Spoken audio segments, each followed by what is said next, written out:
Hi, this is Mr. Zachary. This is the solution for number 32. Two boxes stacked on top of each other, 1 kilogram and 3 kilograms.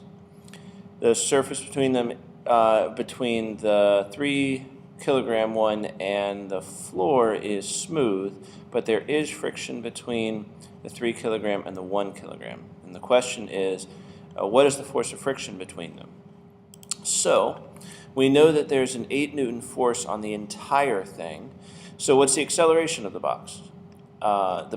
Well, that 8 Newtons has to move all of them because it says that the smaller box does not slide. And so it has to move all of this, which is 4 kilograms. So this 8 Newton force has to move all 4 kilograms of this. And so in the x direction, there are no other forces because there's no friction on the table.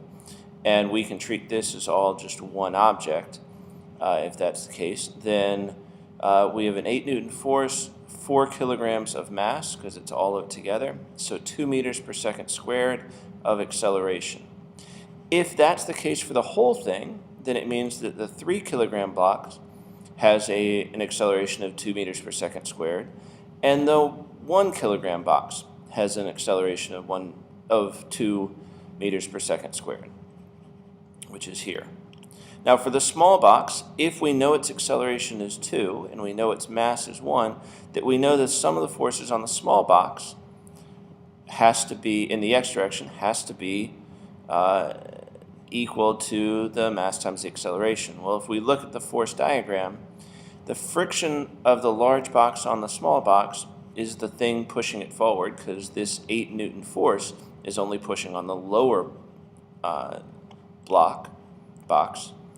And then these vertical forces don't come into play because it's not accelerating vertically. So horizontally, we know there's only the force of friction. We know that there's 1 kilogram of mass, 2 meters per second squared. So the friction accelerating it must be 2 newtons. Now we can check this, because we can say, oh, well, let's do the force diagram for the larger box. If there is 2 newtons of friction between the larger box and smaller box pushing this way, then that smaller box is pushing that way on the larger box with the same amount of force. So this would have to be 2 newtons.